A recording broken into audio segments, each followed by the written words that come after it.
بسودے کی مریم۔ مریم کے خیال میں ساری دنیا میں بس تین ہی شہر تھے: مکہ، مدینہ اور گنج باسودہ۔ مگر یہ تین تو ہمارے اور آپ کے حساب سے ہیں۔ مریم کے حساب سے مکہ مدینہ ایک ہی شہر تھا، اپنے حجور کا شہر۔ مکہ مدینے شریف میں ان کے حجور تھے اور گنج باسودے میں ان کا ممدو ان کا چھوٹا بیٹا تھا۔ اس کے رخسار پر اتنا بڑا ناسور تھا۔ بعد میں ڈاکٹروں نے ناسور کاٹ پیٹ کر رخسار میں ایک کھڑکی بنا دی، جس میں سے ممدو کی زبان پانی سے نکلی ہوئی مچھلی کی طرح تڑپتی رہتی تھی۔ مجھے یاد ہے پہلی بار مریم نے اماں کو سرجری کا یہ لطیفہ سنایا تو میں کھی کر کے ہنسنے لگا تھا۔ اگر مریم اپنے کھردرے ہاتھوں سے کھینچ کھانچ کر مجھے اپنی گود میں نہ بھر لیتی تو میری وہ پٹائی ہوتی کہ رہے نام اللہ کا۔ اے دلہن، بچہ ہے ری دلہن، بچہ ہے۔ مگر اماں نے غصے میں دو چار ہاتھ جڑ ہی دیے، جو مریم نے اپنے ہاتھوں پر روکے، اور مجھے اٹھا کر اپنی کوٹری میں کلا بند ہو گئی۔ میں مریم کے اندھیرے قلعے میں بڑی دیر تک ٹھس ٹھس کر کے روتا رہا۔ وہ اپنے اور میرے آنسو پونچھتی جاتی تھی اور چیخ چیخ کر خفا ہو رہی تھی۔ اے ری دلہن، یہ اللہ کی دین ہے، نبی صلی اللہ علیہ وسلم کی امتی ہیں، انہیں مارے گی کوٹے گی تو اللہ نبی صلی اللہ علیہ وسلم خوش ہوں گے تجھ سے۔ توبہ کر دلہن، توبہ کر۔ پھر وہ طرح طرح سے کھڑکی اور مچھلی والا لطیفہ سنا کر مجھے بہلانے لگیں۔ تو بیٹا ڈانگداروں نے کیا کیا کہ حرامیوں نے ممدو کے گال میں کھڑکی بنا دی اور کھڑکی میں سے تھرک تھرک تھرک۔ مریم کا دل بہت بڑا تھا، اور کیوں نہ ہوتا، اس میں ان کے حجور کا مکہ مدینہ آباد تھا اور سینکڑوں بسودے آباد تھے، جن میں ہزاروں لاکھوں گل گتھنے ممدو اپنی گول مٹول مٹھیوں سے مریم کی دودھوں بھری ممتا پر دستک دیتے رہتے تھے۔ انا بوا، دروازہ کھولو، اللہ کی دین آئے ہیں، نبی صلی اللہ علیہ وسلم کے امتی آئے ہیں۔ مریم نے میرے ابا کو دودھ پلایا۔ وہ میری کھلائی اور میری پناہ تھی۔ وہ میرے بھانجے بھانجیوں کی انا تھیں، اور ابھی زندہ ہوتی تو انہی بھانجے بھانجیوں کے بچے اپنے چارج میں لیے بیٹھی ہوتی۔ میری تین پشتوں پر مریم کا احسان ہے۔ میں نے ایک بار مریم کے گلے میں گھس کر ان کی پٹلیا سے گڑ کی بھیلی چرا لی۔ مریم بچوں کو بگاڑنے والی مشہور تھیں، مگر مجال ہے جو جرائم میں کسی کی حمایت کر جائیں۔ انہوں نے فوری طور پر اماں سے میری رپورٹ کر دی، اور اماں خدا انہیں خوش رکھے، جاگیردار کی بیٹی کھری پٹھانی اپنی اولاد سے کوئی گھٹیا فعل منسوب ہوتے دیکھ ہی نہیں سکتی۔ انہوں نے جلال میں آ کر الٹا مریم سے انپولا کر دیا۔ ابا کو پتہ ہی نہ تھا کہ گھر میں سرد جنگ جاری ہے۔ وہ اس طرح عشاء کی نماز کے بعد 15-20 منٹ کے لیے مریم کے پاس بیٹھ کر ان کا حال احوال پوچھتے، مریم کے پاؤں دابنے کی کوشش کرتے اور ان کی پیار بھری جھڑکیوں کی دولت سمیٹ کر اپنے کمرے میں سونے چلے جاتے۔ 3-4 دن میری یہ دو جنتیں ایک دوسرے سے برگشتہ رہیں، اور میں گناہگار عذاب جھیلتا رہا۔ اماں نے مریم کی دیکھ بھال میں کوئی کوتاہی تو نہ کی، مگر مریم کا سامنا ہو جاتا تو اماں کے نازک خد و خال اپی آپ سنگو آہن بن جاتے۔ مریم زیادہ تر اپنی کوٹری میں محصور رہیں اور شاید روتی رہیں۔ آخر چوتھے 5ویں دن میں پھوٹ بہا اور پٹائی کے خوف سے بے نیاز ہو کر اماں کی گود میں سر رکھ کر میں نے اقبال جرم کر لیا۔ اماں کے پاؤں تلے زمین نکل گئی، بس ایک غضب کی نگاہ کی، مجھے ایک طرف دھکیل کر اٹھ کھڑی ہوئیں اور بجلی کی سی تیزی سے مریم کے قلعے میں داخل ہو گئیں۔ انا بھوا، تمہارا منجلا تو چور نکلا، بھوا مجھے معاف کر دو، ہمیں معاف کر دو۔ میں نے کواڑ کی آڑ سے دیکھا کہ مریم لرزتے ہاتھوں سے اماں کے دونوں ہاتھ تھامے انہیں چوم رہی ہیں، کبھی ہنستی ہیں، کبھی روتی ہیں، اور کبھی اماں کو چپت لگانے کا ڈرامہ کرتی ہیں۔ بس ری دلہن بس کر، چپ ری دلہن چپ کر، دیکھ میں مار بیٹھوں گی۔ مریم سیدھی سادی میواتن تھی۔ میری خالہ سے مرتے دم تک صرف اس لیے خفا رہیں کہ عقیقے پر ان کا نام فاطمہ رکھ دیا گیا۔ ری دلہن بی بی فاطمہ تو اکئی تھیں، نبی صلی اللہ علیہ وسلم جی سرکار کی سہزادی تھیں۔ دنیا آخرت کی بادشاہ تھیں، ہم دوزخ کے کندے، بھلا ان کی بروبری کریں گے؟ توبہ توبہ استغفار۔ محرم میں 9ویں اور 10ویں کی درمیانی شب خشوع و خضوع سے تعزیے، سواریاں اور اکھاڑے دیکھتی، خوب خوب پاپڑ پکوڑے کھاتی کھلاتی، اور 10ویں کو صبح سے وضو بنا کے بیٹھ جاتی۔ ہم لڑکوں کو پکڑ پکڑ کر دن بھر شہادت نامہ سنتی یا کلمہ طیبہ کا ورد کرتی، اور خدا مغفرت کرے کلمہ شریف بھی جس طرح چاہتی پڑھتی۔ لا الہ الا اللہ، نبی جی رسول اللہ، حضور جی رسول اللہ۔ امام حسین رضی اللہ تعالیٰ عنہ کا نام لے لے کر بین کرتی، رو رو کر آنکھ سجا لیتی، اور بین کرتے کرتے گالیوں پر اتر آتی۔ رے حرامیوں نے میرے شہزادے کو مار دیا، رے ناس مٹوں نے میرے بادشاہ کو مار دیا۔ محرم میں وہ ہم لڑکوں کو حسن حسین کے فقیر بناتی تھی، ہمارے کرتے ہرے رنگ دیتی، گردنوں میں کلاوے ڈال دیتی، اور چھوٹی چھوٹی بٹونیاں سی کر ان میں 2 آنے کے پیسے ڈال دیتی، سیفٹی پنوں سے ہمارے گریبانوں میں ٹانگ دیتی تھی۔ حق مغفرت کرے ہمارے دادا مرحوم تھوڑے سے وہابی تھے، ابا بھی ان سے کچھ متاثر ہیں، پر محرم کے دنوں میں مریم کے آگے کسی کی وہابیت نہیں چلتی۔ 10 روز کے لیے تو بس مریم ہی ڈکٹیٹر ہوتی، مگر یہ ڈکٹیٹری بھی جیو اور جینے دو کے اصول پر چلاتی تھی۔ ہمیں فقیر بنا کر چپکے سے سمجھا دیتی تھی، دیکھ رے بیٹا بڑے میاں کے سامنے مت جانا، اور بڑے میاں جی بھی خدا ان پر اپنی رحمتوں کا سایہ رکھے کمال بزرگ تھے۔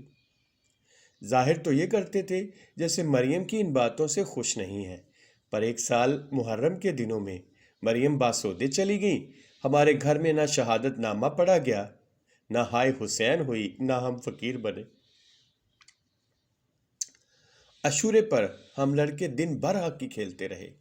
عصر کی نماز پڑھ کر دادا میں گھر لوٹ رہے تھے، ہمیں باڑے میں دھوم مچاتے دیکھا تو لاٹھی ٹیک کر کھڑے ہو گئے۔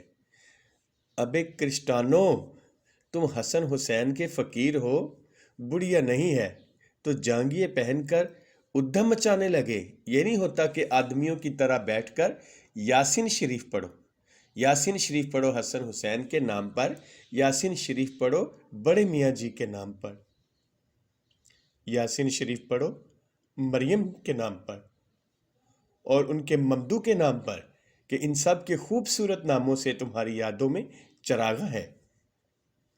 مگر میں ممدو کو نہیں جانتا، مجھے صرف اس قدر علم ہے کہ ممدو باسودے میں رہتا تھا، اور ڈانگداروں نے اس کے گال میں کھڑکی بنا دی تھی، اور اس کھڑکی کے پٹ مریم کی جنت میں کھلتے تھے۔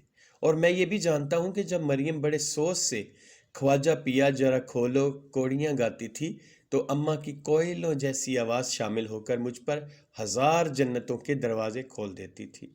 میں اماں کے زانوں پر سر رکھ کر لپٹ جاتا اور خواجہ پیو کو سروں کے معصوم جھروکے سے درشن بانٹتے دیکھا کرتا۔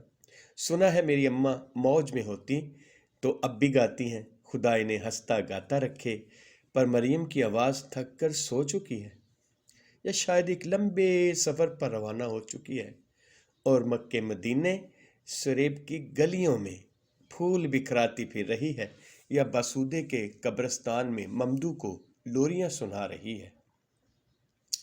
سفر مریم کی سب سے بڑی آرزو تھی، وہ حج کرنا چاہتی تھی۔ ویسے تو مریم ہمارے گھر کی مالک ہی تھی، مگر پتہ نہیں کب سے تنخواہ لے رہی تھی۔ ابا بتاتے ہیں کہ وہ جب اسکول میں ملازم ہوئے تو انہوں نے اپنی تنخواہ مریم کے قدموں پر لا کے رکھ دی۔ مریم پھول کی طرح کھل اٹھی۔ اپنے گاڑے کی چادر سے انہوں نے ایک چونی کھول کر ملازمہ کو دی کہ جا بھاگ کر بازار سے جلیبیاں لیا۔ مریم نے خود ان جلیبیوں پر کلمہ شریف پڑھا اور تنخواہ اور جلیبیاں اٹھا کر بڑے غرور کے ساتھ دادا میاں کے سامنے رکھ آئیں۔ بڑے میاں جی مبارکی ہو، دلہے میاں کی تنخواہ ملی ہے۔ پھر اس تنخواہ میں سے وہ اپنی بھی تنخواہ لینے لگی، جو پتہ نہیں انہوں نے 1 روپیہ مقرر کی تھی کہ 2 روپے۔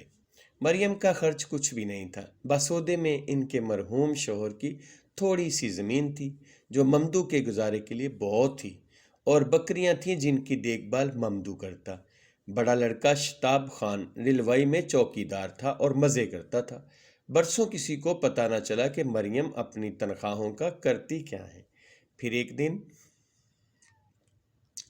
وہ ڈھیر سالے کلدار روپے، میلے کچیلے نوٹ اور ریزگاری اٹھائے ہوئے ابا کے پاس پہنچی اور انکشاف کیا کہ وہ حج کرنے جا رہی ہیں۔ کرائے کی یہ رقم ان کے برسوں کی کمائی تھی۔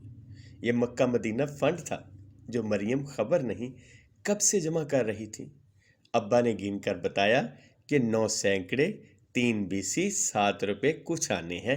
مریم کو اس سے غرض نہیں تھی کہ یہ کتنے ہیں، وہ تو سیدھی سی بات پوچھ رہی تھی کہ ان سے مکے مدینے کا ٹکس مل جائے گا یا نہیں۔ ابا نے بتایا کہ بے شک مل جائے گا۔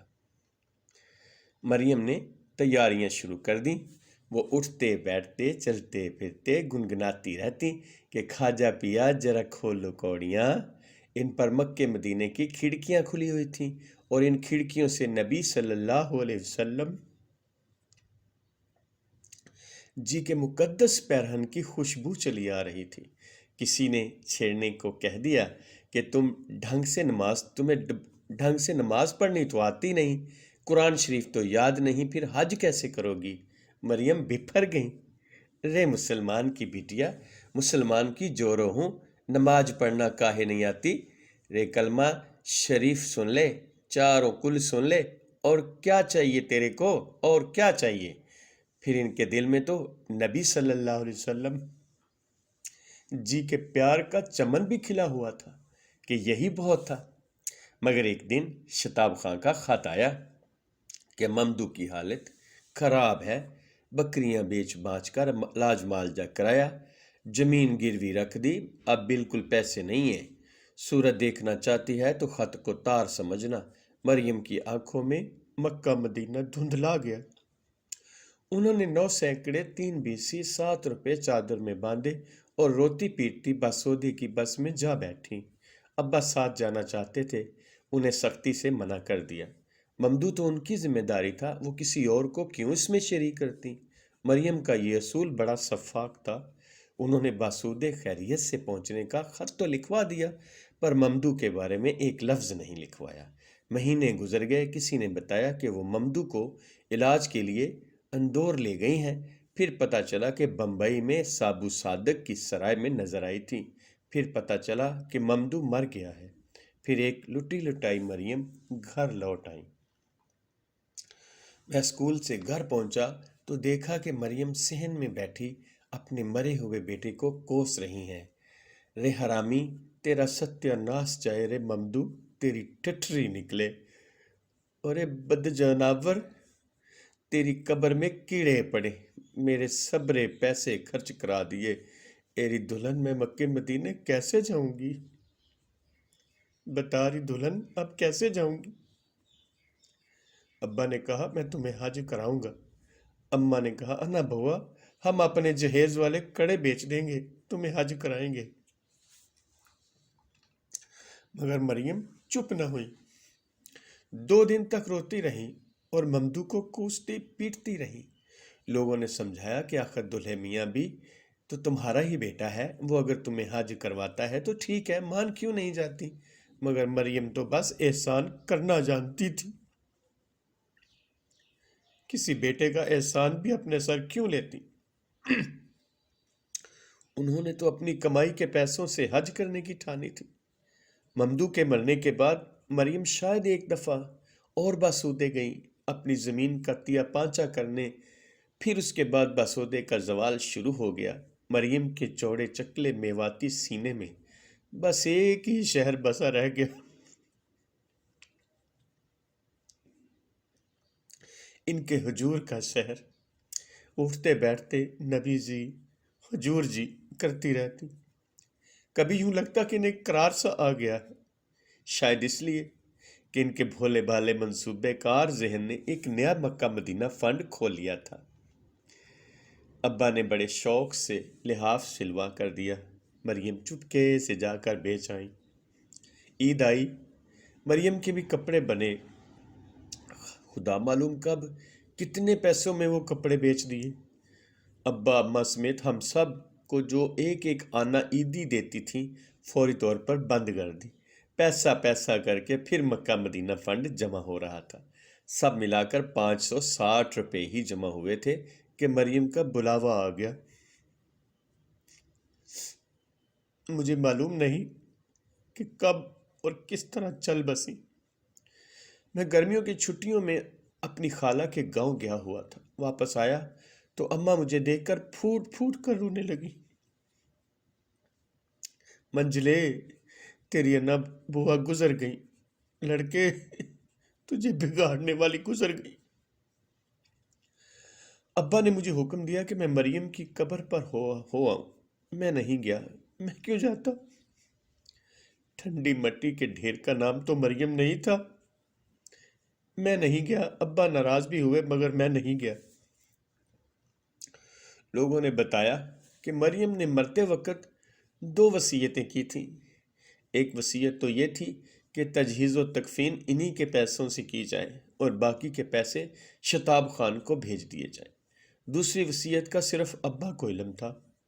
اماں کے کان میں انہوں نے مرتے وقت کچھ کہا تھا جو اماں کسی کو نہیں بتانا چاہتی تھی۔ میں یہاں آ گیا، 15 برس گزر گئے۔ 65 میں ابا اور اماں نے فریضہ حج ادا کیا۔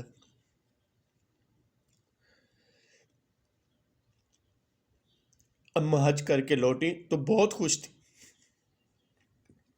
کہنے لگی، منجلے میاں، اللہ نے اپنے حبیب صلی اللہ علیہ وسلم کے صدقے میں حج کرا دیا، مدینہ طیبہ کی زیارت کرا دی اور تمہاری انا بوا کی دوسری وصیت بھی پوری کرائی۔ عذاب ثواب جائے بڑی بی کے سر۔ ہم نے تو ہر ایک گنبد کی طرف منہ کر کے کہہ دیا کہ یا رسول اللہ فدا کا، یا رسول اللہ صلی اللہ علیہ وسلم، بسودے والی مریم فوت ہو گئی ہے۔ مرتے وقت کہہ رہی تھی کہ نبی صلی اللہ علیہ وسلم جی سرکار، میں آتی ضرور مگر میرا ممدو بڑا حرامی نکلا، میرے سب پیسے خرچا دیے۔